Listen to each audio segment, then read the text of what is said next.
नमस्कार दोस्तों। आज हम एक ऐसी कंपनी के बारे में बात करेंगे जो हाल ही में बहुत बड़ा न्यूज आया है और निवेशकों के लिए काफी अहम हो सकती है। आईटी और इलेक्ट्रॉनिक सॉल्यूशन देने वाली एक आईटी कंपनी को हरियाणा इलेक्ट्रॉनिक्स से 29,000 स्मार्टफोन डिप्लॉय करने का एक सरकारी ऑर्डर मिला है। इसका मतलब है कंपनी का साख मजबूत होगा, रेवेन्यू बढ़ने की संभावना है और भविष्य में बड़े ऑर्डर मिलने के चांसेस ज्यादा बढ़ रहे हैं। यह ऑर्डर दर्शाता है कि कंपनी की विश्वसनीयता बढ़ रही है और सरकारी सेक्टर में उसकी पकड़ मजबूत हो रही है। इस तरह के प्रोजेक्ट से कंपनी के रेवेन्यू और कैश फ्लो दोनों में सुधार देखने को मिल सकता है। तो वो कौन सी कंपनी है और इसका फंडामेंटल क्या है, क्या ये लॉन्ग टर्म में इन्वेस्ट कर सकते हैं या नहीं, चलिए एक नजर इसके फंडामेंटल पे देख लेते हैं। तो जिस कंपनी की बात करें दोस्तों, उसका नाम है केएस स्मार्ट टेक्नोलॉजी लिमिटेड, जिसका प्राइस 268 रुपए के आसपास ये चल रहा है। कंपनी की मार्केट कैप की अगर बात करें तो आप यहाँ देख सकते हैं कि 3,105 करोड़ की ये मार्केट कैप की कंपनी है।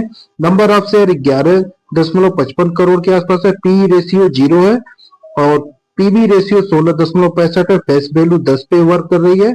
डिविडेंड यील्ड 0% है। बुक वैल्यू इसका 16 रुपए के आसपास है। कैश इसके पास 19 लाख रुपए के आसपास है, जबकि डेप्थ इसके पास 23 लाख रुपए के आसपास है। प्रमोटर की होल्डिंग की बात करें तो 56.64% है, जो कि अच्छा खासा प्रमोटर की होल्डिंग है। ईपीएस अर्निंग ग्रोथ -0 है। आरओई -143% के आसपास है और आरओसी -70% के आसपास है। प्रॉफिट ग्रोथ इसका अच्छा खासा है, 45% के आसपास है। दोस्तों क्वार्टरली रिजल्ट की अगर बात करें तो आप यहाँ देख सकते हैं नेट सेल्स इसका 000 ही नजर आ रहा है और इसका अगर प्रॉफिट लॉस अगर हम देखते हैं तो नेट सेल्स में भी कोई वृद्धि नजर नहीं आ रही है, 0 ही दिखा रहा है। ऑपरेटिंग प्रॉफिट अगर देखते हैं तो नेगेटिव ही दिखा रहा है। 2024 में 0.72% से 2025 में 0.90% के आसपास ये आ चुका है। नेट प्रॉफिट अगर देखते हैं तो कंपनी प्रॉफिट में भी नेगेटिव दिखा रहा है। बैलेंस शीट की अगर बात करते हैं तो आप यहाँ देख सकते हैं शेयर का कैपिटल 1.40% के आसपास है।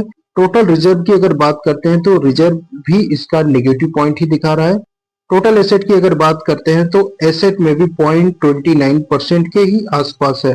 कैश फ्लो की अगर हम बात करते हैं तो कैश फ्लो आप यहाँ टोटल देख सकते हैं कि नेगेटिव 0.9% के आसपास में है।